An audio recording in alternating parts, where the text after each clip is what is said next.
যাবো রে মরি। আমাকে তুমি গাড়ি দিও না তোমার, আমি তোমাকে খুব ভালোবাসি। তুমি আমাকে বিরক্ত করছো স্বপ্ন।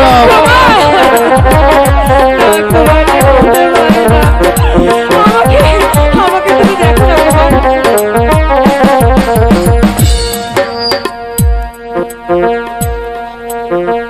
কি ছিল তোমার মাঝে আমি নাহি জানি, তোমায় আমি পাবো জানি দিয়া মনোখানি, তোমায় আমি পাবো জানি দিয়া মনোখানি।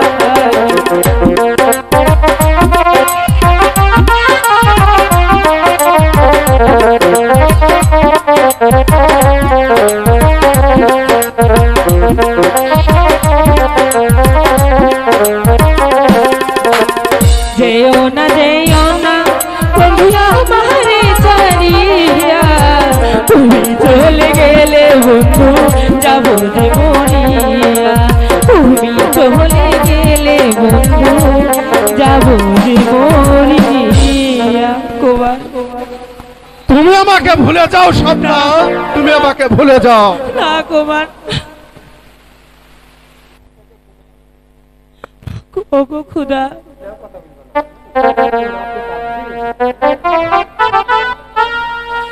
আমি তাহলে যে এতদিন মিথ্যা আলিয়ার পিছনে ছুটেছিলাম, বন্ধু হারানোর ব্যথা আমি যে কোনোদিনও সইতে পারবো, আমি যে কোনোদিনও সইতে পারবো না। তার চেয়ে তুমি আমাকে মৃত্যু দাও ঠাকুর, মৃত্যু দাও। তুই কাঁদছিস? বাবা, বাবা গো,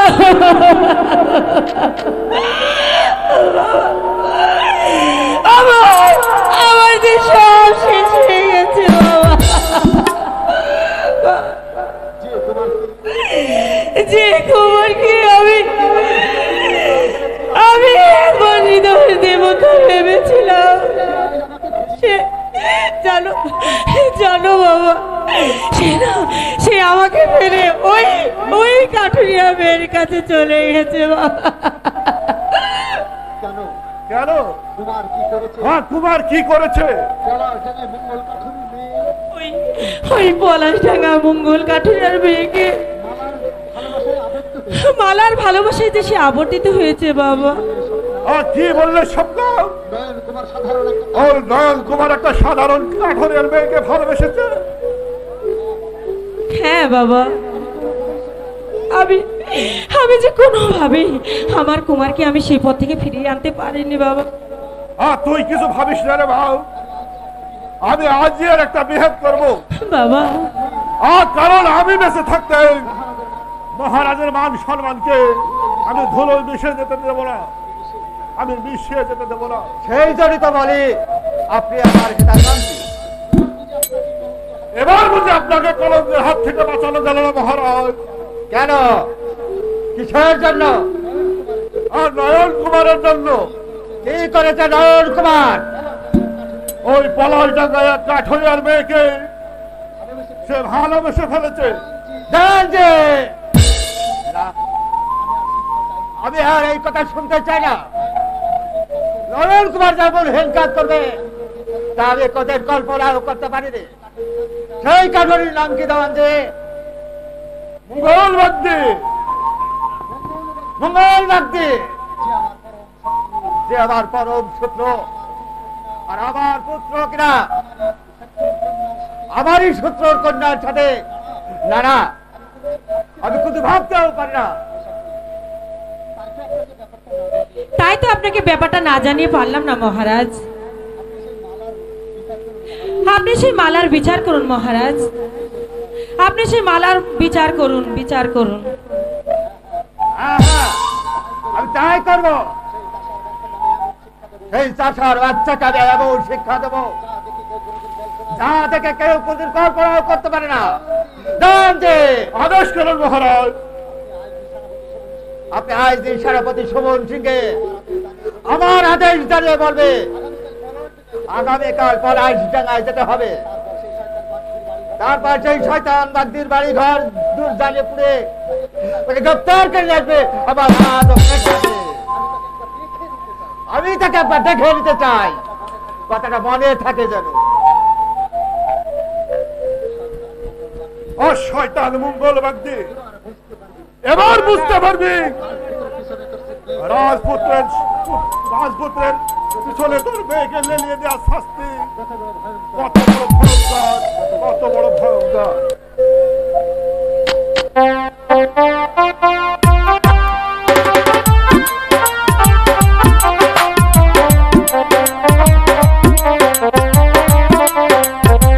না, বাবাকে নিয়ে আর পারা গেল না। সেই দুপুর বেলায় বেরিয়েছে, এখনো তার ফেরার নামটি নেই। বাবা, বাবা, হ্যাঁ বাবা। মালা, আরে কোথায় গেলি রে? এই যে বাবা, কোথায় গিয়েছিলে? আমি তোমাকে কখন থেকে আমি খুঁজে বেড়াচ্ছি, তোমার ফেরার নামটি নেই। কি আর বলবো রে মা, রাজা মনে হচ্ছে আমাদের বিরুদ্ধে খেপে গেছে। সে যে কোনো সময় আমাদের পিছনে তার সৈন্য লেলিয়ে দিতে পারে। তাই তাই আমি গ্রামের সবাইকে যুদ্ধের কৌশল শেখাচ্ছিলাম রে মা। তুমি কি পারবে বাবা ওই রাজশক্তির বিরুদ্ধে লড়াই করতে? আমরা সকল নির্যাতিত মানুষ একজোট হলে কেন পারবো না রে মা?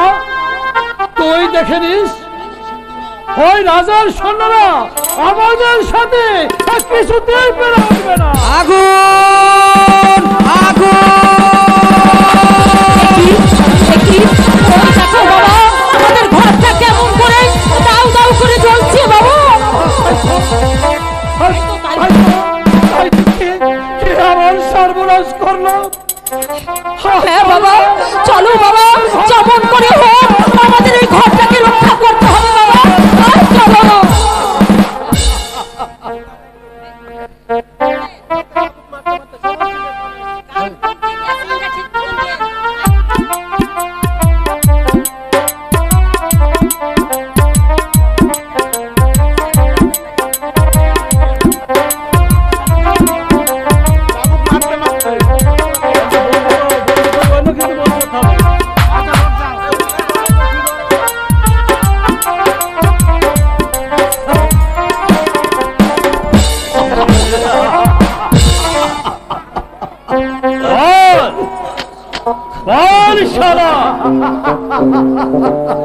রাজার ছেলের পেছনে তোর মেয়েকে লীলা দিয়েছিস কেন?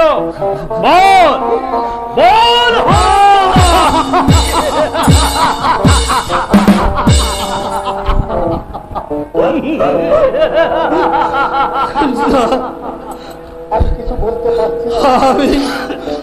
আমি যে কিছু বলতে পারছি না সেনাপতি মশাই।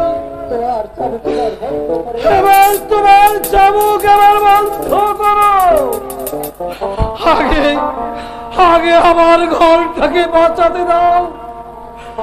আমার সব পড়ে গেল, আমার সব পড়ে শেষ হয়ে গেল।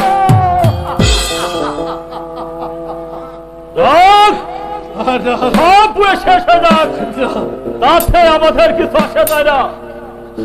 আমরা তোকে বন্দি করি ওই রাজ দরবারে নিয়ে যাব। আমাকে তোমরা বন্দি করবে? এ হচ্ছে মহারাজার আদেশ। এই কি আছে?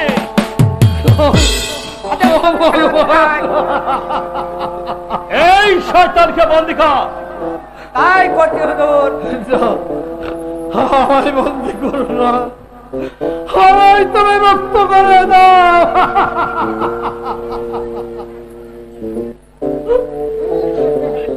নিয়ে যাও প্রহরী। ছাড়া নিয়ে যাও এই শয়তানকে। দোহাই দোহাই সেনাপতি মশাই, আমি আপনাকে পায়ে পড়ে বলছি, আমার বাবাকে আপনি ছেড়ে দিন। বাবা, বাবা,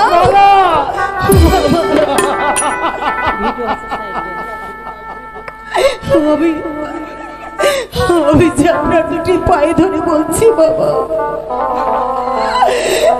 আমার বড় ভাবকে ওই রাজার কাছে আপনি নিয়ে যাবেন না। আমার বাবাকে ওই রাজার কাছে আপনি নিয়ে নিয়ে যাবেন না। সরে যা শয়তানি!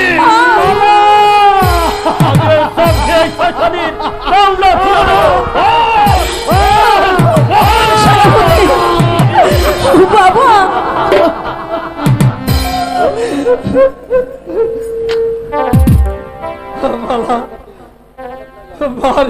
শোনেন শোনেন সেনাপতি গো,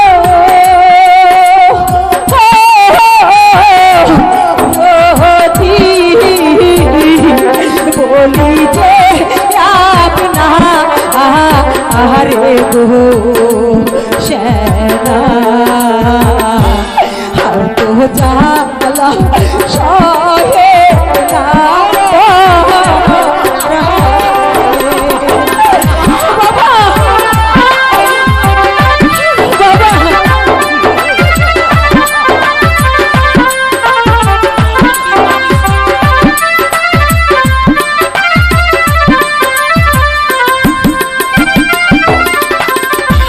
হাতে ধরি পায়ে পড়ি গো,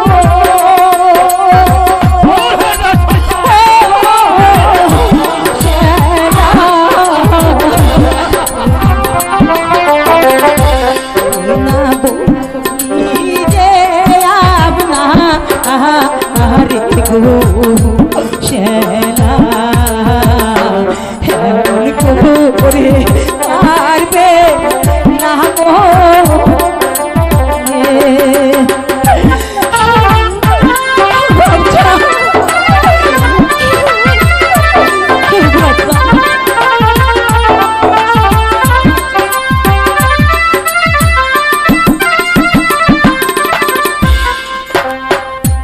বিনা দোষ মারলে সেনা গো,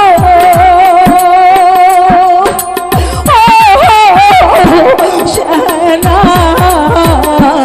আল্লাহ বেজার হবে গো সেনা, আর তো যারা সহে না পরাণে।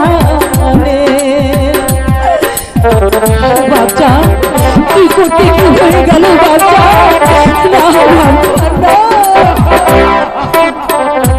বিনা দোষে মা কারলে সেনা গো,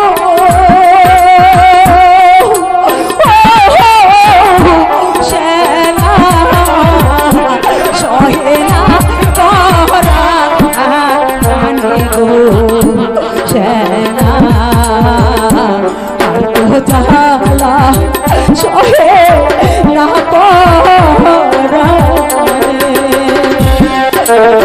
বাচ্চা।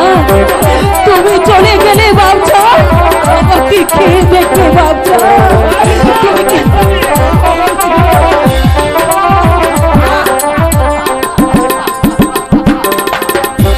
হাতে ধরি পায়ে সেনা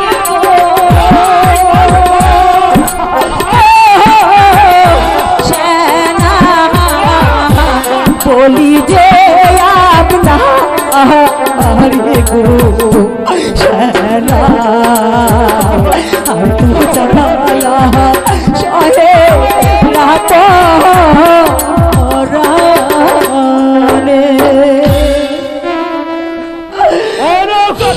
বাচ্চা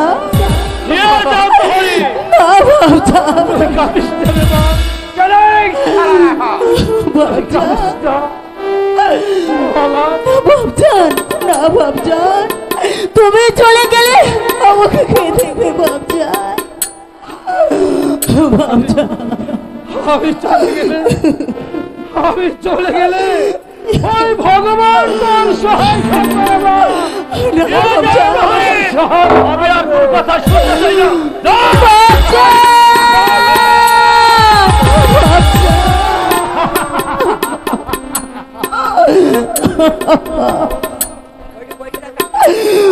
ও ঠাকুর, তুমি আমাকে বলে দাও ঠাকুর, তুমি আমাকে বলে দাও আমি কেমন করে আমার বাবাকে আমি উদ্ধার করবো ঠাকুর, আমি কেমন করে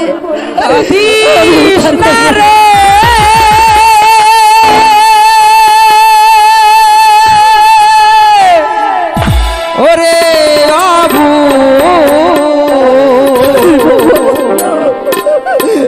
মুছে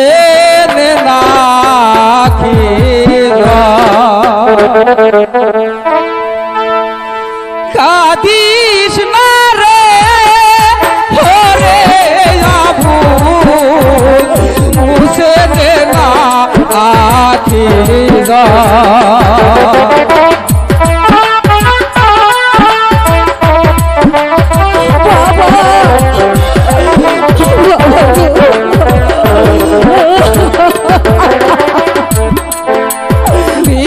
ধাতা তো আছে সহায়, বিধাতা তো আছে সহায়, পাবি রে তুই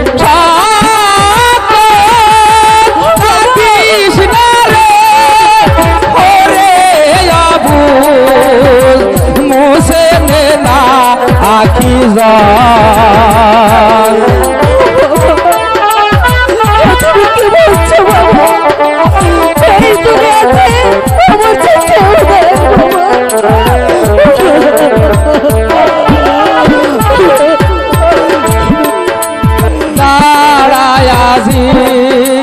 সোজা হয়ে দাঁড়ায়াজি সোজা হয়ে বাজ্র কণ্ঠে শপথ নিয়ে কাঁদিস না রে ওরে আবু মুছে না আখি যায়, কাঁদিস না রে ওরে আবু মুছে না আখি যায়,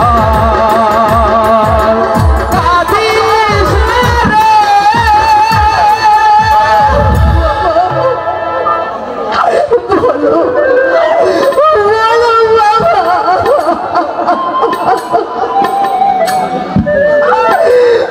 আমি এখন কি করবো, আমি কার কাছে যাবো বাবা, আমাকে কে দেবে মাথা বুঝাটাই বাবা। ভয় কি রে মা, কেউ তোর পিতার ক্ষতি করতে পারবে না, তুই রাজপ্রাসাদে ছুটে যা। আমি তাই যাব, আমি আমি এখনই ছুটে যাবো রাজপ্রাসাদে, আমি রাজাকে জানাবো আমার অকুল ফরিয়াদ, তারপরে যেমন করে হোক আমার বাবাকে আমি উদ্ধার করে আনবো, আমার বাবাকে আমি উদ্ধার করে আনবো। বাবা বলো বলো ঠাকুর, এমনি ভাবে আর কতদিন চলবে এই গরিবের ওপরে ধনীদের অত্যাচার? তুমি সকল শয়তানদের শাস্তি দাও ঠাকুর, তুমি সকল শয়তানদের শাস্তি দাও, শাস্তি দাও, শাস্তি দাও। কাঁদিস না রে ওরে আবু মুছে না আখি যায়, কাঁদিস না রে।